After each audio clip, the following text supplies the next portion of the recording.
find the silver lining, so to say. Welcome. Just getting started. Go ahead and settle in. Just a reminder, I just wanted to again look at the project schedule here, or projected schedule. We're right here, right? I don't want to alarm anybody, but we're halfway through project 2. Now the reason why we're not further than halfway is because next week I'm out, remember? So don't show up here at 10 a.m. trying to get into the door. You'll just like hit your face in the door for a while, you know, if you do that. 7th and 9th, no class. It's work time, work week. When we come back though, I expect some draft renderings uploaded by 10 a.m. and we'll, you know, we might just keep doing some more renderings. I don't know if we'll, the other ortho drawings from Revit, that's really self-explanatory. So, I mean, it's quite easy, right? You see the plans and section elevations, you can export them as DXFs, DWGs, bring them into Illustrator if you want to. Whatever. All right, so we're here. We're gonna start talking about a little more about rendering and then let's do some Photoshop, okay? I saw a show of hands the other day. About half of you have used Photoshop and feel comfortable with it, you know, something like that. Yeah? All right. Oh, interesting tool, Photoshop. So, on Monday, I fumbled around a little bit with Revit, right, with showing you the various things. But let's just be honest, right? Very few people just like render things in Rhino or Revit. They're usually using some sort of third-party software. And I don't have a preference here, mainly because I'm running, some of these only run on Windows, and then through Parallels, I can't find my graphics card because I'm MacBook Pro. But anyway, you know, I'm just pointing out some things maybe you want to try out on your own when you have your free time or you're looking for what to use for your studio projects or something like that. Some people like Inkscape, right? I don't know if there's a free version of Inkscape. Some people like V-Ray, made by Chaos, it looks like. They've really rubbed the Chaos brand all over this, haven't they? Yeah, but V-Ray is, you know, again, another one that'll work with things like Revit, SketchUp, and Rhino. Lumion, right, another one. Some of these I think are free, or at least in some capacity free.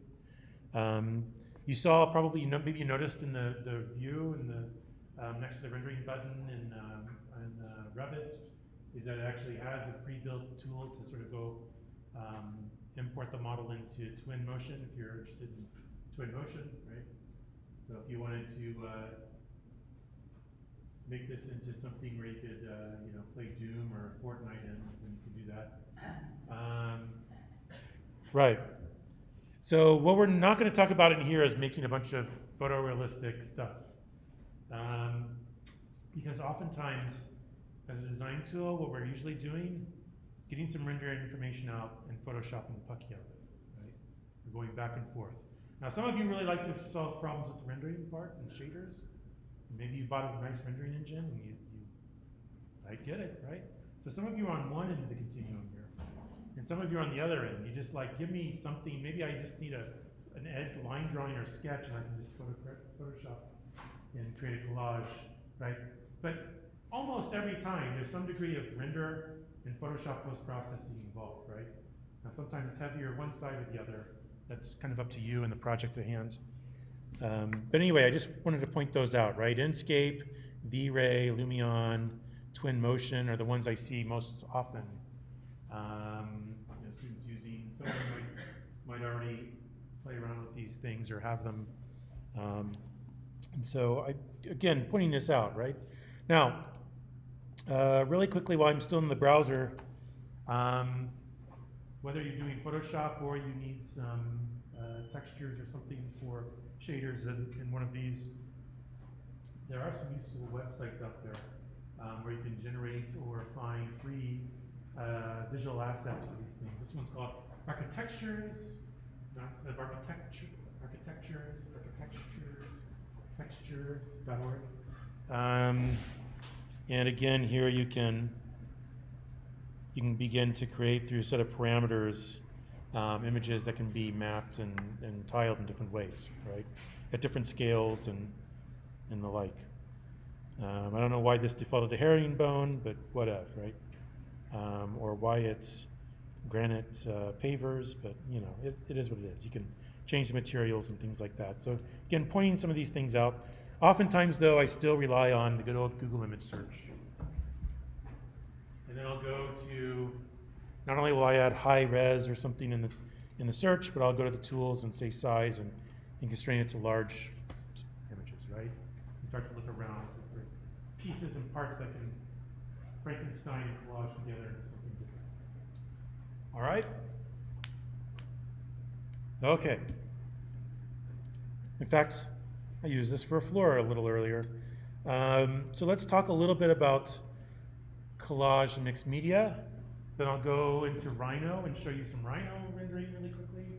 Then we'll bring some of those renderings into Photoshop. Let's start to kick some butt in Photoshop.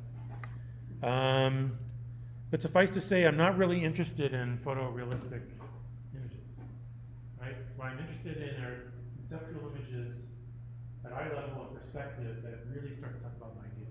Here's an example of a fourth-year student from a class of mine, not last spring, but the spring before, or something, right? So again, this clearly is not photorealistic, but it is a photo montage, right? It's collage and putting things together. Now, compositionally, how can we begin to describe this, right? Think about your composition tools. What did you guys learn in the first 2.5 years of design school? Color schemes, what do we have? We have blue, we have some gold and orange values, we have split complementaries, right? Orange and yellow are on the opposite side of blue and violet, right? So split complementary. How else do you guys have to describe this stuff, right? These are the ways that you learn what's good or successful and what's less successful, right? So being able to read images is really important to be able to make good images. So what else? How would we describe this? This is a perspective. What kind of perspective?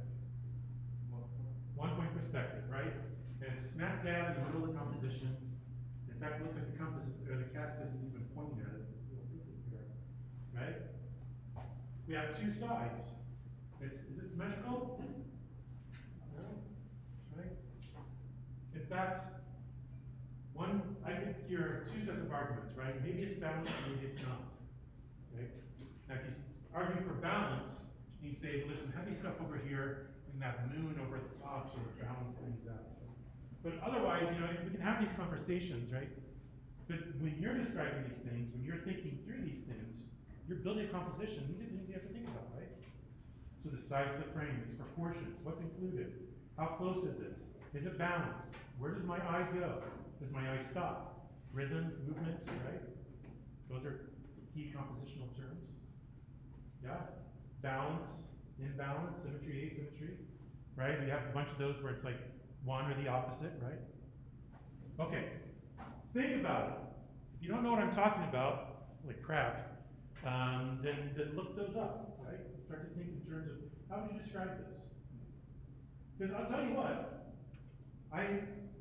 whether I like this or not,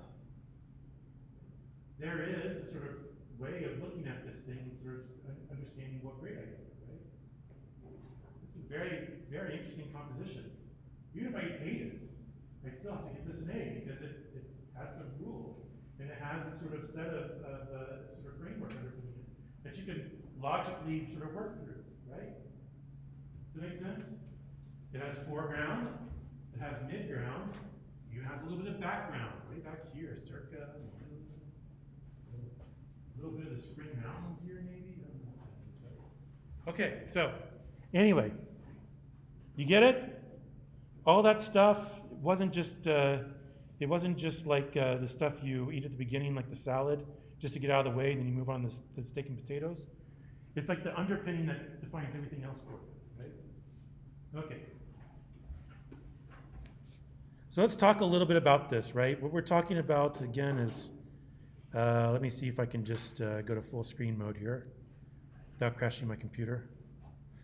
Okay, that works. Let's talk about some of these. Some of these are better than others, right? But how do we describe them? How do we look through these, right? So let's start with this one. What kinds of things do you notice? It's surreal. Yeah, there's a surrealistic element to that. What do you mean by surreal? Like super realism, like it's just So you have familiar with items used in unfamiliar ways, right? Like, we understand that there's probably no physical edge that looks like this, right?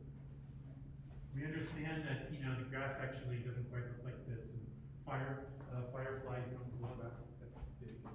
Some of these lines are more architectural, sort of construction geometry rather than actual literal lines in the ground, right? And the trees are all What else? half. Yeah, they turn down in transparency so you can see some of the other stuff, ant farms, architecture beyond. What else? Color-wise, what do we have? You guys talk about color theory? Come on. It's a part of our craft. Color theory. Color wheel. Right? We have green and blue. What are the primary colors? Red, green, blue. Red, green, blue. What are the secondary colors? Orange, purple, and magenta. And Orange. Purple and. Orange, green, and violet, right? Color schemes like complements that are opposite each other on the color wheel, right? This is tertiary colors, green and blue. So we have colors adjacent to each other on the color wheel here, right? So that's analogous color scheme. Come on, guys, this is like color 101. This is kindergarten of color. Speak up or Google it. Seriously, Google it. I can't answer all these for you. You guys all get asked today. You can answer something. All right, so let's see. We have the foreground. We understand that this is a seaport. We have this sort of infrastructural architecture that almost looks like we are under a bridge somehow, right? We have somehow still a park here, right?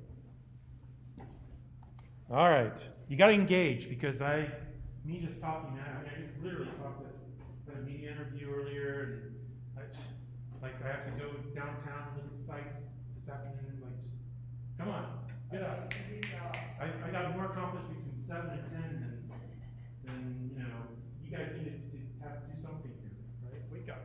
That's also. What do we have? Analogous colors. Yeah, we have analogous colors. We have a really warm color scheme, right? What else do you see here? Don't make this hard. Just talk. Some lens flares. Lens flares. Yeah, we have lots of effects, right? We have a lot of sort of information, sort of vector information overlay that makes it look like maybe there's some sort of weird, sort of minority report interface, gestural, sort of glowing glass and things like that. But beyond, we have what? Nature, right? It almost looks like the wild, but there's some paths and stuff in there. It's covered, right? We start to see these sort of folded plates, structures. What else? Futuristic, like a future vision of technology. So it can either be future utopian, like this is positive, or I could even read a little dystopian in this, right? Okay, that's where we started, right? That looks like, that almost just looks like the texture mode in Revit, right? Like it's, right? Or maybe just add a few crappy shaders in Rhino and export that bad boy out, right? So, what do we do? Here's the split screen, right? We can create color masks, right? We can create color overlays. We can begin to overlay information, right? And then distort it so it's in perspective. We can begin to put things in the foreground, way up close, and then blur them a little bit so that they look like they're just a little out of focus, right? We can think about depth and start to add things in behind. Start to add silhouettes for scale, so we understand that this is railing, right? And that the roof is actually kind of, I would say, too claustrophobic, but it's not super tall. It's more of a linear space than a tall space, right? Okay. All right. This is something that's been happening for a while. Right? This is a quote from Sam Jacob in Metropolis, where he says, striving for pseudo-photorealism, the new cult of the drawing explores and exploits its artificiality, making us as viewers aware that we're looking at a space that's fictional. This is a fictional form of representation of that idea. This is in strict opposition to digital rendering's desire to make fiction seem real, right? It maybe focus more on telling a story and telling an idea. Okay? So I think that's also important to sort of think about the conceptual underpinning. What is collage, photomontage, and composites? Of course, here we have Webster's dictionary, a combination or collection of various things. A collage is about layering and sticking various materials together onto a backing That's the most generic description I've ever heard of collage. Photomontage, the process or technique of selecting, editing, and piecing together separate sections of photos to form a continuous whole. And a composite, right? Composite drawing is a drawing made up of lots of individual drawings composed into something larger, not a simple structure, but something where you start to see the individual parts, but they all sort of have a relationship with each other. The most common composite drawings I can think of is when we put plan and section and elevation together, and there's relationship with projection lines to show how these things all line up, right? All right, I'm not gonna belabor you with all of this, but suffice to say, I'm just gonna show you some examples of collage to get the other part of your brain going, right? This is not necessarily about photorealism at all, right? In fact, the perspective isn't quite right. What is it about? Let's read architecture, right? Design architecture, you gotta read architecture. Make drawings, you gotta be able to read drawings. It's about this thing, right? It almost looks like it's either plopped down or sunk into the ground. Again, there's not an edge here that's believable as far as photorealism goes, right? But we have a foreground, a concrete, a midground of grass, and a background of sea and sky, right? In fact, the horizon is way up top, almost an afterthought. Yellow, green, blue, that we have some analogous color scheme shown on here, right? So we have three adjacent colors on the color wheel. What else do you notice? There's some flat colors, and then there's a lot of texture, right? It's really important, I guess, to make sure that we had all this sort of spectrally bent texture on these walls to sort of, again, describe some sort of materiality. They use black and white and color. Yeah, exactly, right? So this large part of gray makes your eyes sort of move, right? And these guys are not color, but like sheets. Indeed. Color. Yep. Good call, good eye. Next. Good eye. Again, not photorealistic. Purposefully making it look like, hey, we've cut these things out with scissors and started pasting them together, right? That's how you used to make collages before Photoshop. What else?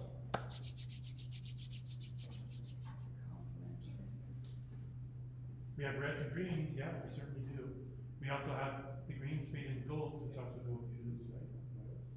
But Kind of forces you to look at the background because it's not very visible. there's a lot of angles, and you see both vanishing points, right? There's a nice element where they're kind of reticent of blueprints, but that's exactly the color like blueprints would. So yeah, your eye tends to move up and down in perspective, doesn't it? And particularly the angles. Even paintings without angular geometry make use of triangles, implied triangles, again to add movement, to make something look more dynamic. That's an old trick from no, maybe just a little past the Renaissance to the Enlightenment. All right, another collage. Right, again, this is painting a very interesting scene. Distorted perspective, right? So reinforcing the one-point perspective. I mean, it's like 2 point. The second point's way over here, so for all practical purposes. We have this guy way in the forefront. But a lot of the sort of interesting story happens behind it.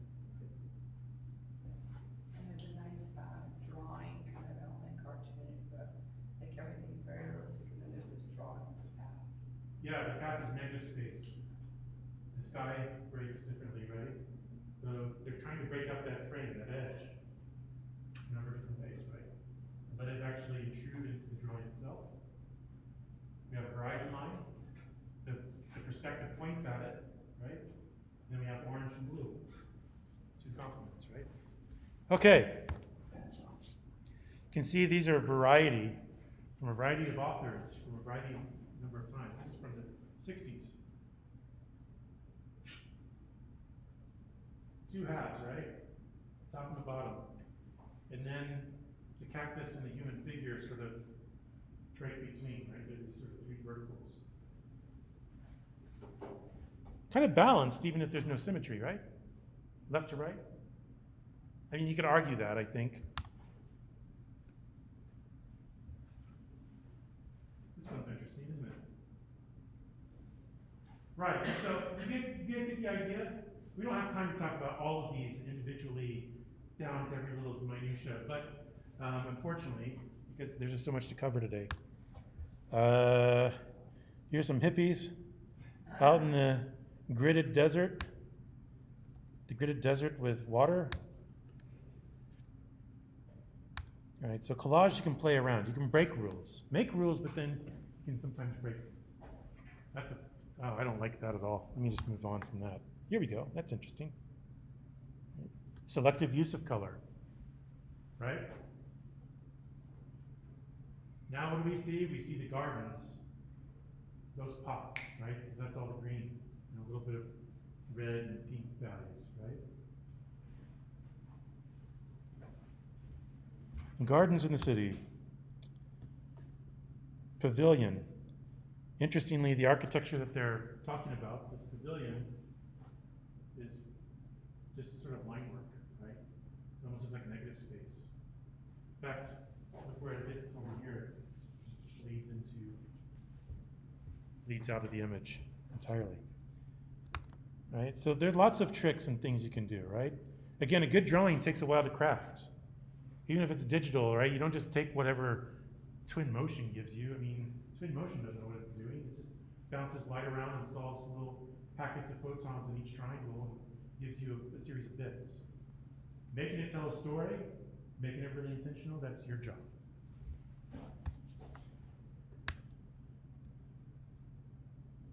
This is like the David Hockney technique of taking lots of photos and stitching them together. Using things in and out of scale, surrealism, right?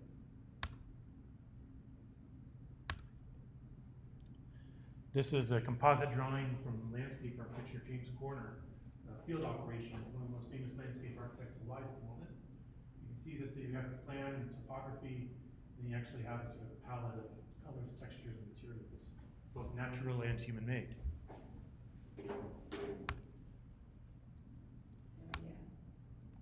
You take another photo of that one? Yeah. Go for it. Remind me and I'll post this online with Canvas too.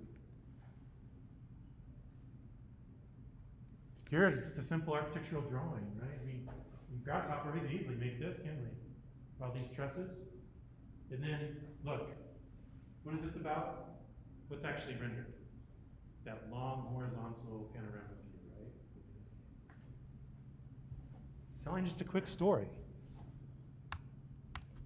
Prioritizing what you actually give some TLC to. All right. We can look at more examples.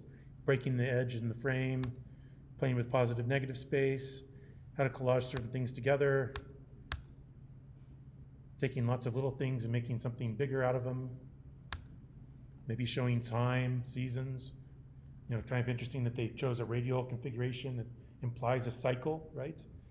While simultaneously showing landscapes at different times of the year and day.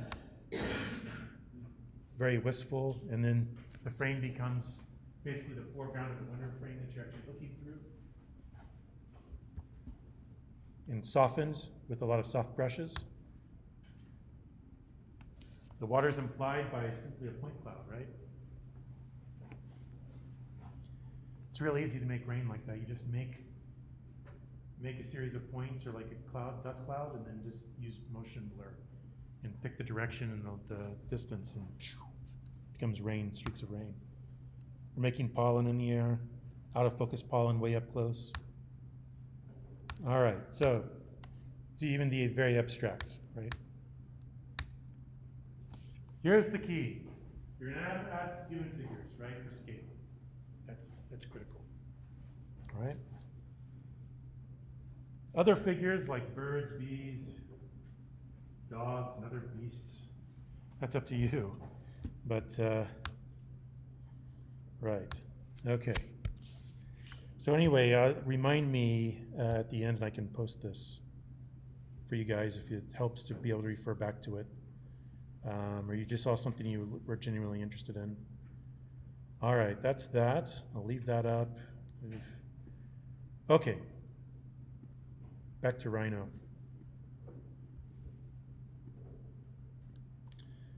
So we talked a little bit about, again, Revit. Most people don't just render things directly in Revit, right? So that's why I showed you that list of sort of different third-party apps if you're interested in doing something more photorealistic, right? Those engines that's what they do, right? Lumion and Enscape and V-Ray, what was the other one?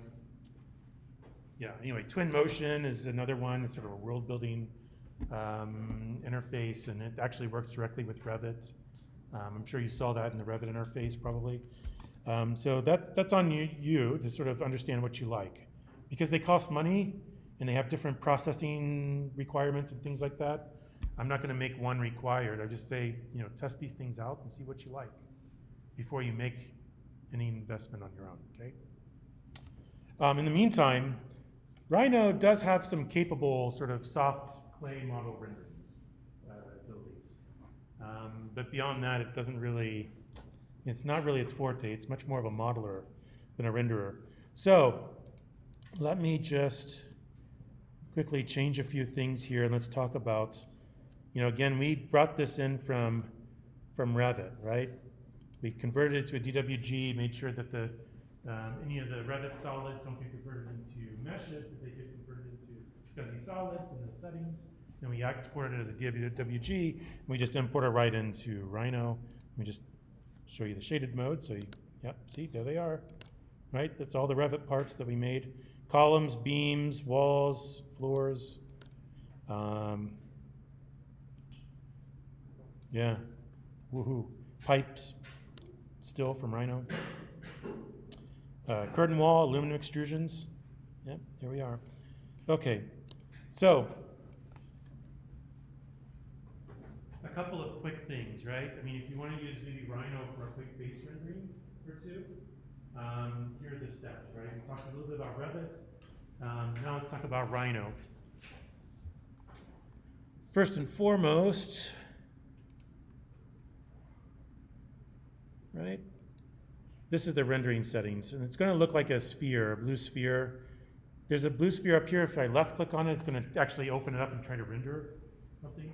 And if I right click on it, then I can toggle the render settings, which again are just these over here. And there's yet another way to find the render settings. You've got a render pull down here at the bottom is render properties. All of them open up this box. I just happen to have it docked over here. So I can go back and forth between layers and properties, sun and materials and render properties, right? So by default, I think it's probably set to Rhino render. And let me just test this by turning this to rendered mode. All right. Here we go. Now, I'm going to go through this step by step just so that while I'm recording this, you'll have a chance to sort of look at the settings. And if you want to replicate this, then you can sort of see them long enough to really go back and forth a couple of times. Make sure that you have some certain things checked and unchecked. All right? But first of all, I have a background set to solid color and white. That way I don't see a horizon line because the sort of ground plane is white and the sky is white and just all sort of fades away. So it looks like it's just floating in a field of nothingness right now, although it is casting shadows. Okay? One other thing I want to mention here before we move on to lighting, but there is ground plane, and I have just a ground plane on. That means I don't actually have to model a ground plane. When I'm in render mode, it'll actually put one in.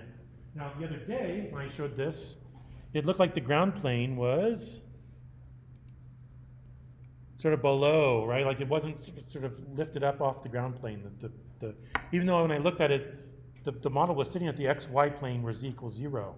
So it shouldn't be that gap. What I understood, or what I came to understand here just a few minutes ago, was if I go to more settings, this was set to negative 12 inches. So it's set to go a foot below, for whatever reason, the ground plane. I set that to 0, and now suddenly they're all flush. So this thing is actually sitting on the ground plane. Okay. But I have show shadows only, and I get, some ray trace sun rays and shadows. Now the reason I have these crisp shadows, right, is because I've turned the sun on. If I turn the sun off, right, then I just get this sort of diffuse overcast sky without any directional sun rays. I just get soft shadows in various places, right?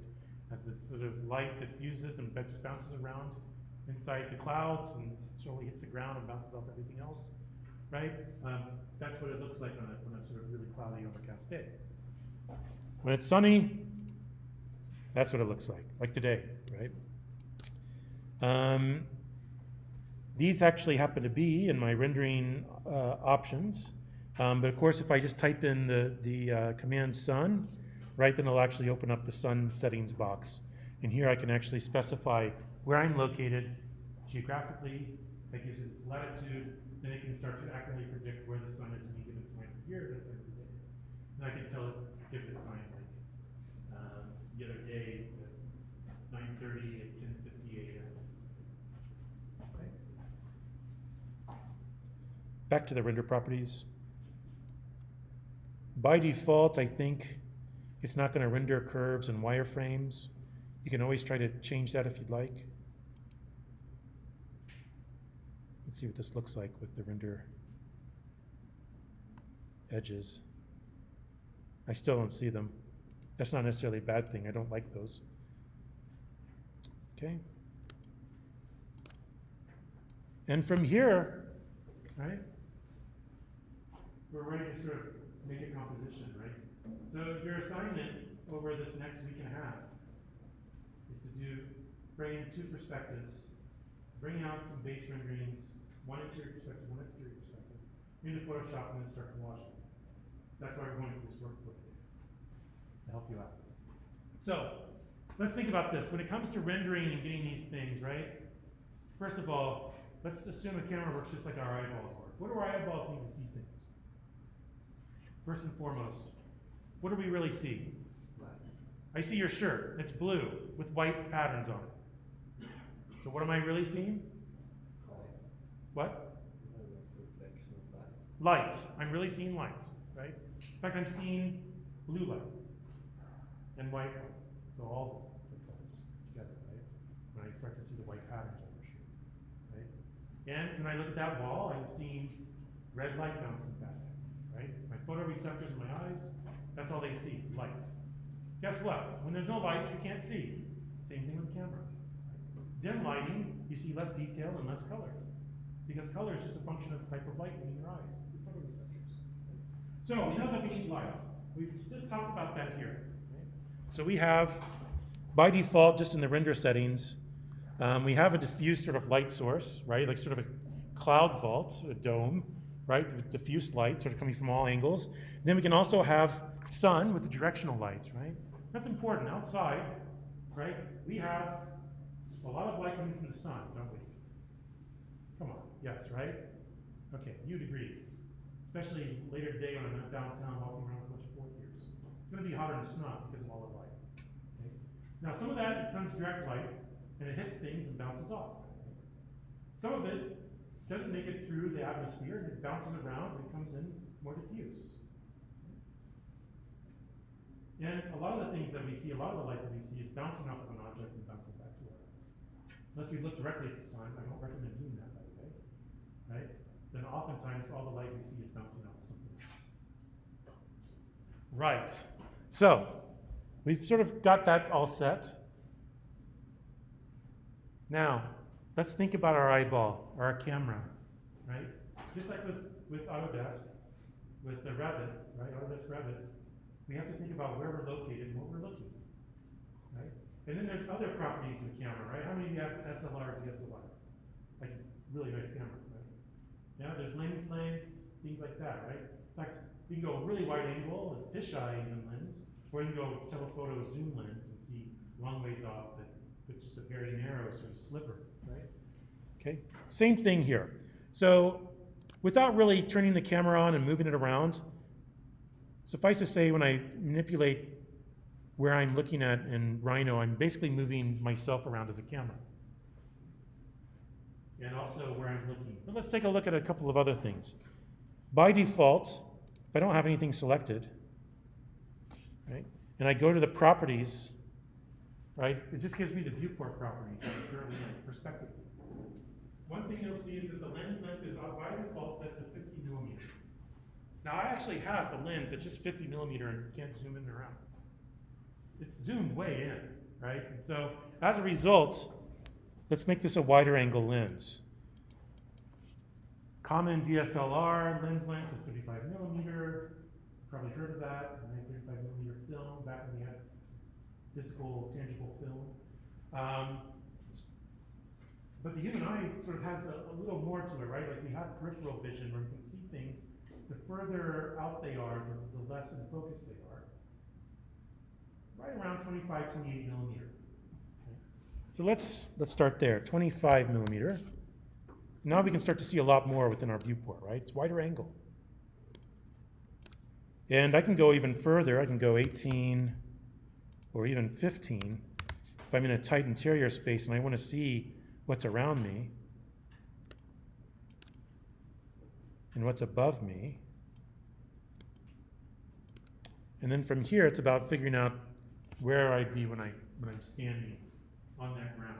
Right? In my case, about 6 foot and a half inch, so somewhere in that neighborhood. Okie doke.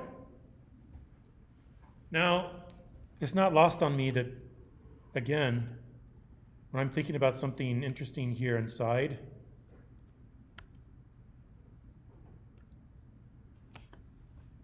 some of the interesting stuff is happening above me, right? So I want to make sure that I frame this so that I'm really sort of seeing some of that architecture and seeing, light beams coming through and that kind of stuff, right? All right. But let's talk about once you get a couple of these where you're like, okay, this is the perspective I want, right? I highly recommend that you save that view. There's ways of saving that. So you can always come back to it later, change a couple things, re-sample the perspective, right? So let's talk about that. If I go to the viewport label, I say, this is the great perspective. I don't, whatever it is, right? I'm not convinced this is the best view in my little pavilion here, but let's say it was. I can go to the viewport, and I could say set view, and you see all the options that I have, right? I mean, when we have 4 viewports, we have a top and a left and a bottom or right or front or whatever. We have perspective. You can have isometric. We did a little bit of that earlier. But what I can do is I can say named views. And it'll bring up a box. I have my box docked over here so that I can easily refer to it later on. If I just take that box and, some of you, it might just be floating, right? If I just click and drag, it's over here somewhere. Come on now. Rhino. A good craftsman never blames his crappy tools. Come on, Rhino. Anyway, but suffice to say, what we can do is we can then hit the save icon and start to save our views. And if we accidentally screw something up, we move our vantage point, we want to go right back to that perspective again, we can just go ahead and click it. It's one of those options now for us. I don't know what's going on here. I'm kind of concerning. I just wanted to show you what that looked like, and for some reason I drug it away instead of just leaving it docked. So, let's save some time. Right? Here's bringing one of those views out into Photoshop. Similar as before, if you go to the view pull down, and you say capture, and you say capture to file. Oh, yeah, this is just not responding. Okay. Then you can save this out, right? If you have any questions, just ask. You can email me, even if I'm on a plane, I should be able to answer. That's easy. You save it too far from to get them. So, good question. Let's get to that. Let's talk about that. Right? I have it set to leave the ground and the background transparent. Right? So no material. You can see that. I have shadows and they're slightly, it's still translucent, transparent and transparent. See the checkerboard back there. When you save that file, when you say capture the file, make sure you set it to PNG if you want to preserve that transparency. If you set it to JPEG by default, it'll flatten it back out and put some sort of background into it. JPEG doesn't preserve alpha channels transparency. PNGs do. So if we use PNG format, which is what I brought in here, you can. All right, let's talk a little bit about how we can start to bring some materials into this. All right? Let's see. You guys see that all right? It's kind of washed out on my end, but maybe you guys can see just fine. So what I did earlier is I made a floor of some brushed concrete, so that broom finish, that they put on. Then I added a little bit of concrete texture over here. Then I added like a wood soffit over here. All right, so let's go through this step by step and show you guys some quick overlaying techniques, okay? Because here's what I want you to do. I want you to use as much geometry from the rendering as you can.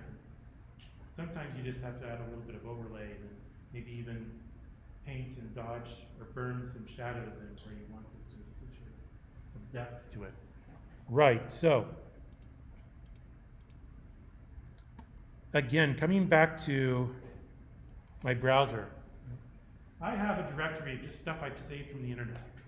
Silhouettes, humans, like having a picnic or throwing a football or whatever it is, right?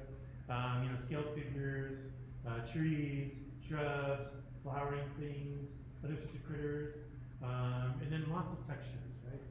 So this is one I found online, and I brought it into Photoshop. Let's see.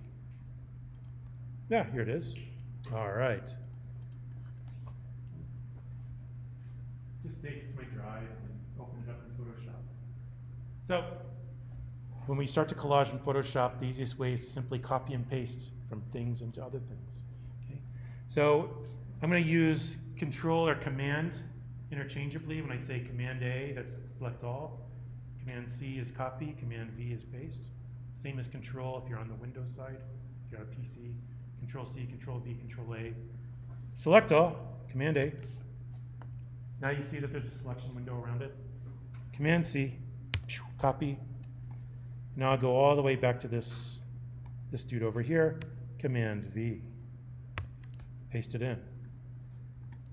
Now I'm just going to bring it up over here, and you can see there it is. Wow, that looks beautiful. Right? It's kind of a nice texture, but we need to do some stuff with it, right? Not to mention we need to match the shape of the perspective of the floor, and we also need the texture to match the perspective of the floor, right? Inherently, we understand perspective, things begin to converge to vanishing points, and as things get further away, they get smaller. When they get closer up, they get larger, right? They get closer to scale, true scale. So, a couple of things here, right? You can see I have my layer here, and the first set of tools is we're going to just go to Edit, Pull Down, and Transform. And for whatever reason, Distort is checkmarked, but that's a helpful reminder to me because sometimes I forget which one of these I use. I like Distort. What it'll let me do is be able to drag each corner and start to stretch this thing to actually conform to the perspective here. Now, before I do that, I'm going to lower its opacity so I can see behind it as well. There we are. All right, so there's my layer. I make sure that layer is selected down here in Layers. And I'm just going to go Transform, Distort. Now I can see the ends. And now I can start to match this perspective. So I can, again, start to see where this corner would be. That I would follow that outer edge of these columns and end up somewhere over here. I can zoom out, Command minus. Zooming in is Command plus. Fill the screen is Command 0, right? You start to learn these things over time, right? You develop a muscle memory. You don't even start thinking about them. Now let's start to fill out this perspective. Zoom out a bit. And this is going to have to come way out here. And this one's going to come way out here. As a good 1-point perspective, 2-point perspective, but good. There. Now, the reason I can't see it very well is because I turned down its opacity. Let's turn that back up so we can see it. And now, because I didn't have a ground underneath, let's just move this down all the way to the bottom. There it is. Now everything's sitting on top of it. All right. Now, let's talk about this. It might be too dark or too bright. There are ways to use these adjustment layers so they can sort of parametrically go back and forth. Let's talk about where the sort of the static tools for brightness and color and lighting are. Image adjustments. And then you have brightness and contrast versus levels versus curves versus exposure. So if I say brightness and contrast, I can turn down the brightness or turn it up, right? I can make the pattern more contrasty or less. Okay. If I go to image adjustments and go to exposure, you know, again, like a camera, I can set the exposure to be brighter, longer, right, basically, or less. So you can play around with these experimentally. I mentioned these adjustment layers up here. If I have this layer selected and I want to, let's say, adjust the brightness and contrast, I can click that. You can see that brightness and contrast becomes an adjustment layer within my other layers. Now the way this works is that by default, this will brighten and contrast everything below it. If we just wanted to refer to just the one layer below it, I think we hit, which button is it? Option, and I find that edge, see how my cursor changed, and now it's pointing down just to that layer 5. Now in brightness and contrast, I can come back here, always go back to this layer and start to change things as I need.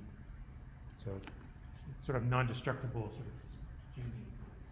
It's like parametric, right? Number sliders again. Man, Grasshopper was really useful. And of course, if you want to get rid of that, you can just always delete it again, right?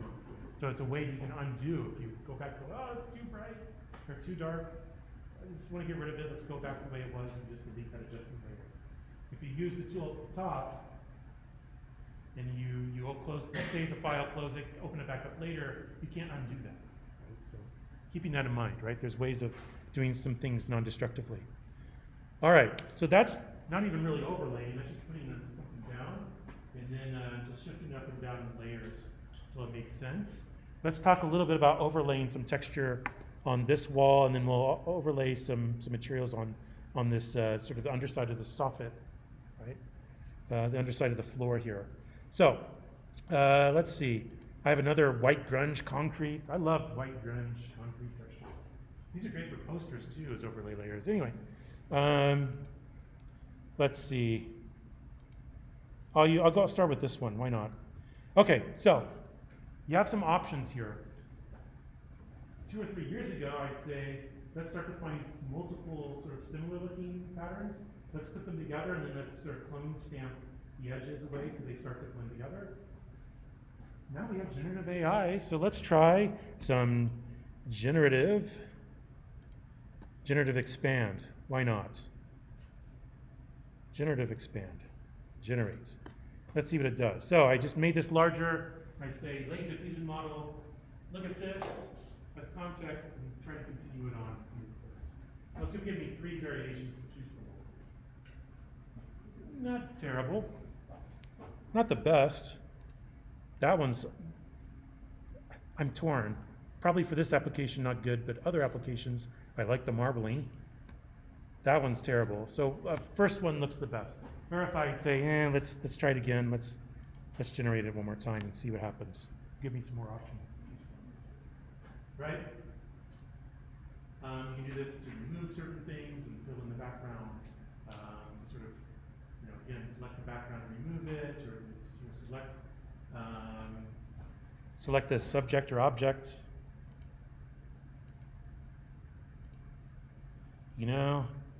I hate to say it, but this first one was pretty good. Okay, so anyway, I'm going to go ahead and select all, Control A, copy, Control C, and let's paste that bad boy in. Just going to move it all the way up here so I can see it.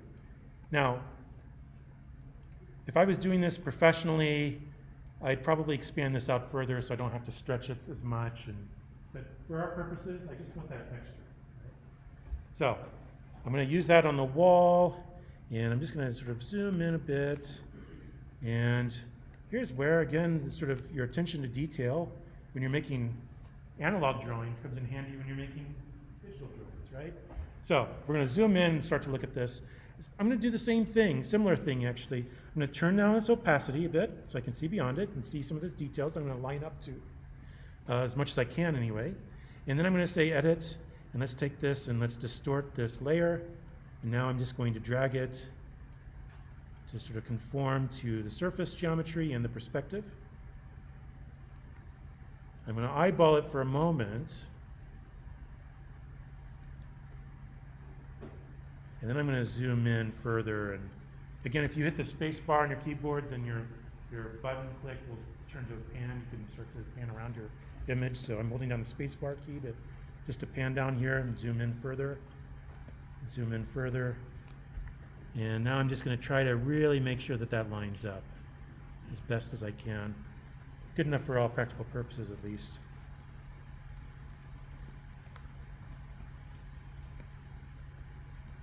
Make that dude line up. It's pretty close to the edge.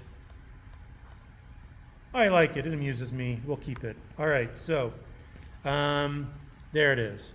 And I'm going to go ahead and turn up its opacity for now. And I could leave it like that. It looks very much collagey, right? What's interesting about this is that I do have some soft shadows and tones on the wall, the original wall surface, and I'm losing, right? So what I might do instead is go over here to the layers box up above. You can start to set this as some sort of overlay layer. And I'm going to pick, you have some options here. Some of them are better than others. But if I pick, let's say, multiply, now you can see that I'm starting to get some of the geometry from behind in that wall and some of the tones, including that seam between the floor and the beam and the wall, starting to pop through, but I still get the texture. So an overlay layer can be a nice thing. And if it's still a little too strong, you can always adjust its transparency too, right?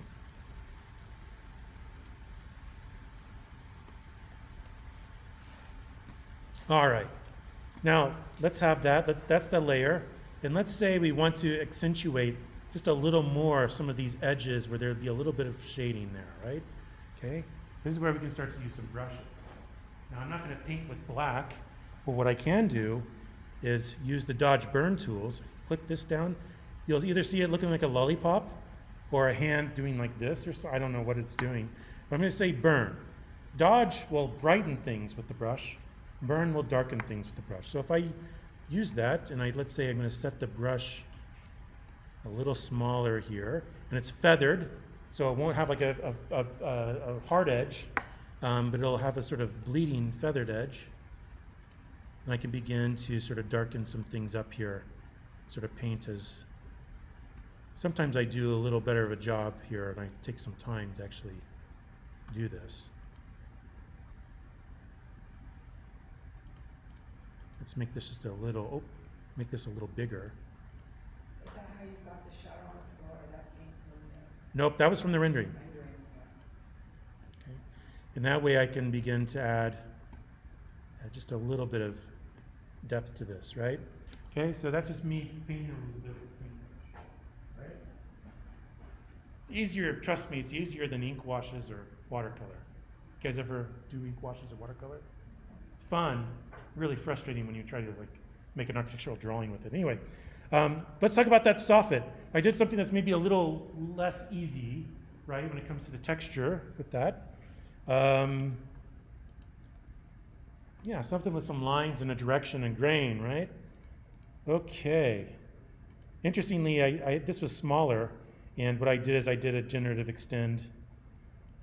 I decided this one was the best one. So I'm going to go ahead and copy, and let's paste this bad boy in here. Oh, there it is. All right. I'm going to go ahead and turn its opacity down, as you can imagine. We're going to do some things with this one, for sure. And edit and transform. Let's do distort again. I like that tool better than perspective. What's going on here? Why did I lose so much of the picture? Paste.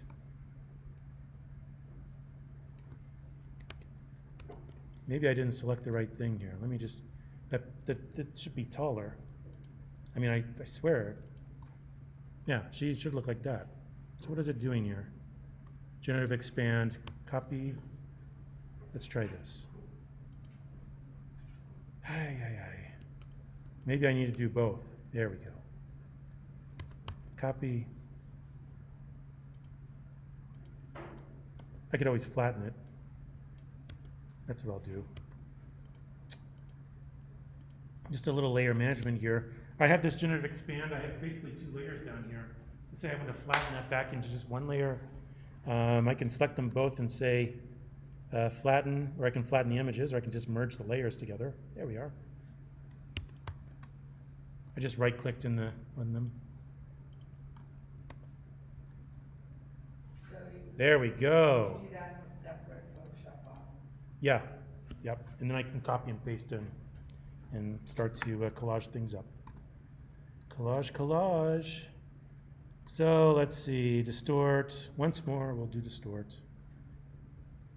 And we are going to distort the pucky out of this thing. Okay, let's take a closer look here. There's the edge of the beam.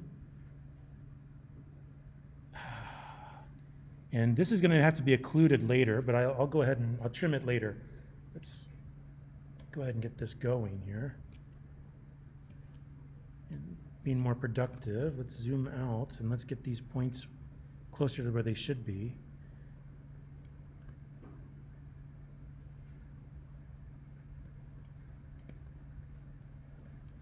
Okay, and so now I'm going to line this up with that edge. And I want to also try to match the perspective. So this is going to continue to flare outwards and line up with that edge of the beam. Let's try that. Right, so you just need to be patient. Here's a couple of other things you can do, right, if you're thinking about this. This is a perspective, right? I can always click and drag from the rulers and start to make some guides and try to pinpoint exactly where the horizon line is, where eye level is, where vanishing points are. So let's say, for instance, I'm looking at this, and I think the vanishing point is right here at that crosshair. Now I can start to then line things up with it, and I can even start to draw out here on a different layer that I can delete away later if I want to draw some lines and extend some things out for me, which is doable. I mean, it's pretty easy, and that's what you do if you're with your sketchbook or your piece of paper, right? So anyway, now let's make this look a little better. It's really opaque. Let's turn it down. Let's do the multiply again so we can see what's going on past here. Let's give it an adjustment. Let's do some hue saturation. Hue referring to color values, right? Hue is like red is a hue, orange is a hue, right? Lots of different orange values, right? Saturation is the amount of color. Desaturate or take the color away, or you can oversaturate and add color, make it so colorful that your teeth start to hurt looking at it. If you don't believe me, oversaturation. Or we can start to take some of that away and start to make it look more neutral. Yeah. If you wanted to put in like the lattice, the material, how would you do that? The lattice, like if you wanted to make the pipes through material, start with something in the shader, in the rendering engine or the CAD platform you're in, or Rhino. That's where I would start, because it's a lot. But here's the interesting thing about that. Let me finish this, and then I'll show you one last thing that might be helpful. That is, if you go to the painstaking process of selecting all that lattice, and deselecting all the empty space, negative space behind, you can save that selection. So you can always load it back in if you need to reselect it and start to paint over it again, right? So that becomes in handy if you spend an hour sort of selecting everything exactly the way you need it to. You can save it so you don't lose that work later on if you need it again. So yes, let's look at this. Let's see, I did hue saturation. Now it's changing the hue and saturation for everything underneath here. So I'm just going to go ahead and hold down the Option key, make sure it's just applying to that layer 7. Then I'm going to do another adjustment layer. Let's go with brightness and contrast. Why not? And I'll do the same thing. And I'm just going to go to brightness. I'm going to turn down its brightness and make it darker. And now let's give it a little more depth, right? I mean, it's behind a beam. We have to start carve some things out. So let's start to add a little more nuance here. I'm going to go ahead and take this and turn its opacity back down a bit. We can see that I can use the polygonal lasso tool, start to select portions that I'm then going to hit the delete key on and just get rid of it so that it actually looks like it's there. For some reason, I didn't quite line it up there. What in the world? I don't know what I did. Ay, ay, ay. Did I move it by accident? That's embarrassing. But anyway, here. Let's go ahead and trim this part out. And I wonder if we can do a generative fill there. Well, anyway.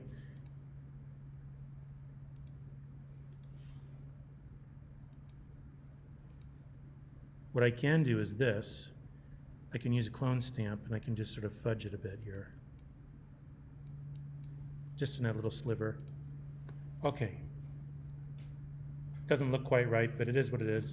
And then from there, maybe I do another burn. So maybe I start to give this a little bit more.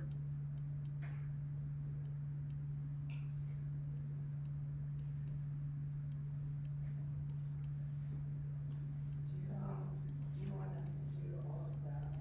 Play around, right? Textures on Tell a the story. walls, or do you want us to work with the original Rhino object also? This is the original Rhino object rendered, then brought into Photoshop and circled for the points. Now, how much of it you do with shaders in your rendering engine of choice if you have one? Or if you just want to take something generic out from Rhino or Revit, bring it in and start to bling it out with materials in here, right? That's up to you. I mean, Everybody's work process is different. I can't do you want us to dictate do it. the walls around, or also the object in the front? Well, like for right now, like I'm gonna say the structure is all painted white, steel. So I'm just gonna leave that as white. This, seems bright. But you know, these wall surfaces, now I start to develop a language. That ceiling up there, that soffit, I need to put wood on. This I need to add concrete on. That panel back behind, I need to add concrete on. Right? I still have a horizon problem here. I have a background that's nothing, it's blank. And it looks like if I just walked right off of this, I'd fall off the table. Right? Let's take care of that really quickly. Show you a couple of things there. But again, you can always think in terms of, that's background. Now, how do I do a background? If I don't want them to focus on the background, how do I do a background that's believable enough that doesn't get in the way of someone's understanding? Here's an HDMI Sky I downloaded. Copy and paste. Well, that's really small, isn't it?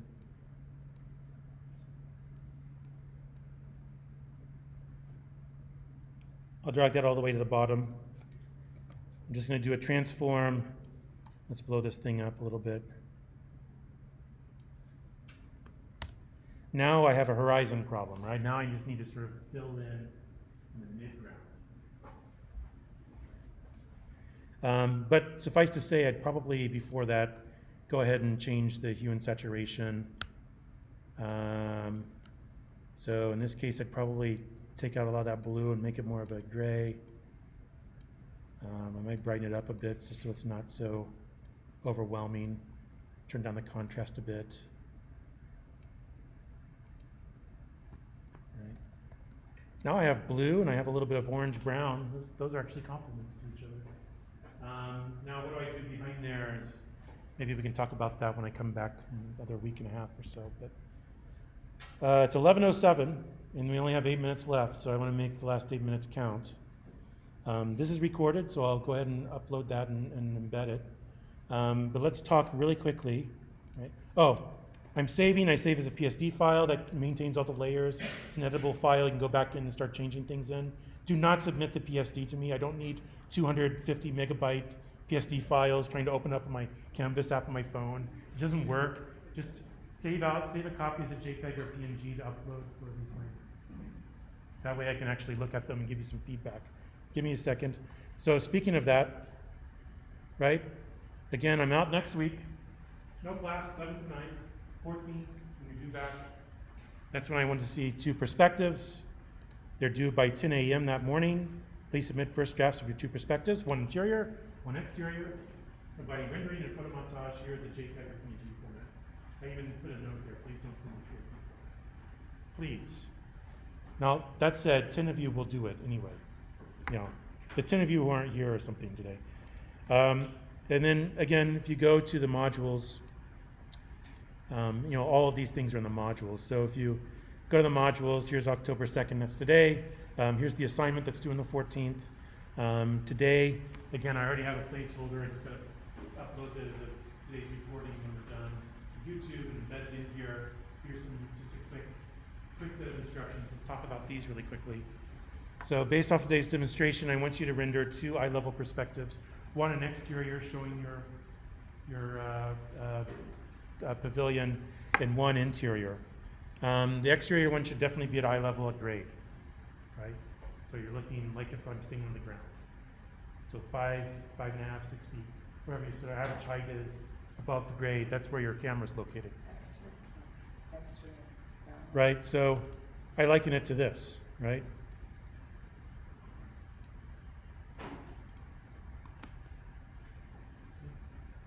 Now notice, I want to make sure that parts of the building aren't cut off, right, without framing the whole thing, right?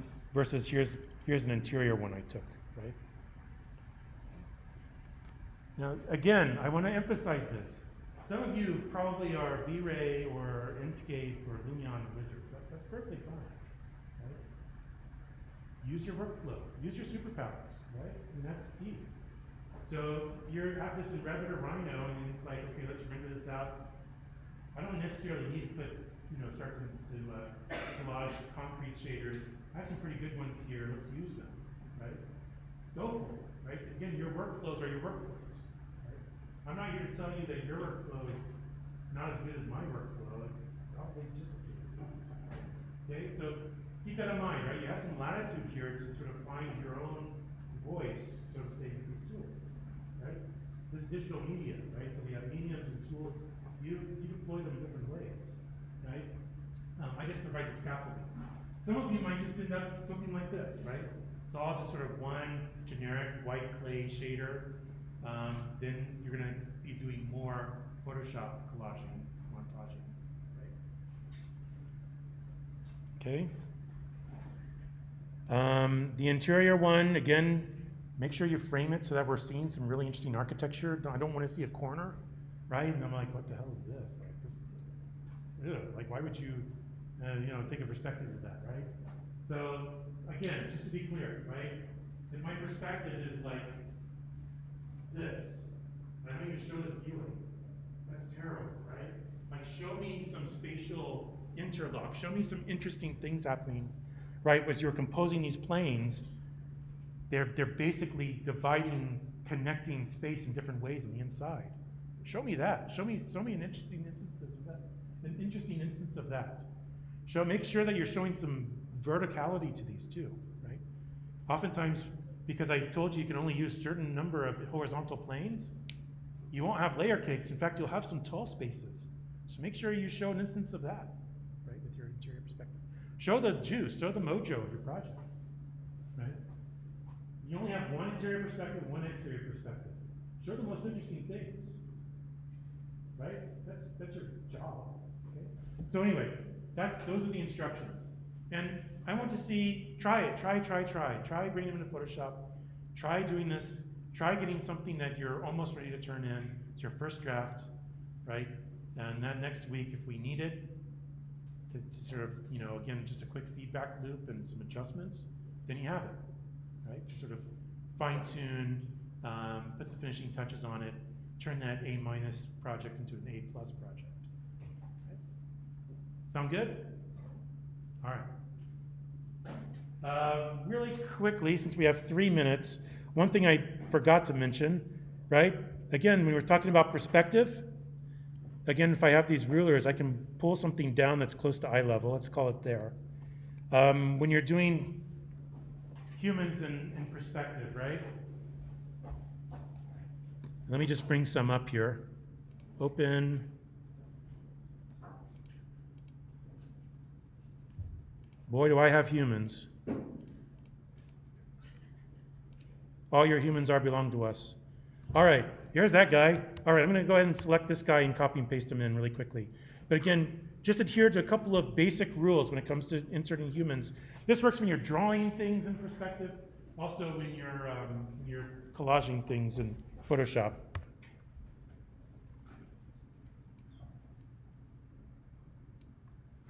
Where'd he go?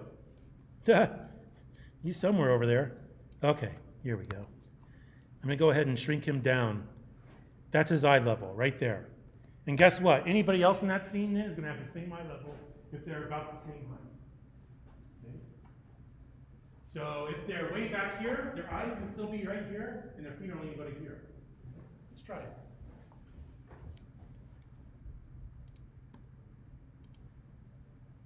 Hey, look at them. All right.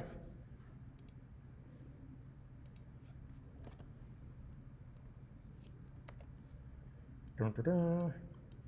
All right, so I placed their eyes. They're going to be just a little shorter than he is.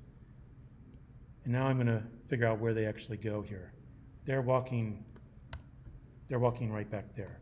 And of course, I can change them into a silhouette if I want to, or if they're walking, maybe I blend them in or change on the color. Really quickly, right? If I wanted to simply turn them into a quick silhouette, I can select that layer, go to exposure, turn on the exposure. Now they're silhouettes, right? Yeah. Let's say I want a little quick white outline around them to make it look like the vector. I can right-click on it and say blending options, and I can give them, let's see, where is it? Stroke, here we go. In this case, I'll give it white.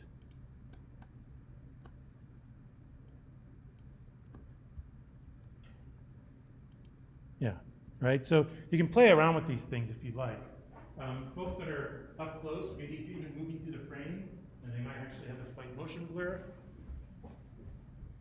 Really quickly, and this is it, and you guys can go and run out of here as fast as you can. Go have some lunch. Let's put her in, and we'll put her way over here. And we'll sort of, again, talk about how maybe she's walking. You can always do filter, blur, motion blur, and then you tell what direction the motion blur is in. And then the distance, that's quite a bit, right? But you can always, again, start to blur, de-blur things as needed. So if they're in the foreground, a little out of focus and moving, right? So that's something you can do is start to blur, give some folks motion blur, sort of create it definitely, right? Either way, I would say either their outfits and wardrobe and stuff sort of matches the scene, or you sort of start to grayscale them so that, or desaturate the clothing so that they're not, the clothing is a distraction. The ultimate thing is that we're interested in the architecture, not necessarily who's walking through at any given time, right? Now we do show some humans with scale, and it maybe even reflect like what kind of program might be or activity might be happening in the space, right? But the subject itself is we're interested in this crazy diagram thing you made and how it occupies this sort of grid space that you created with beams and columns. It's really strange, isn't it? And fascinating at the same time. All right, that's it. Thanks for your patience, and I'll see you in a week and a half.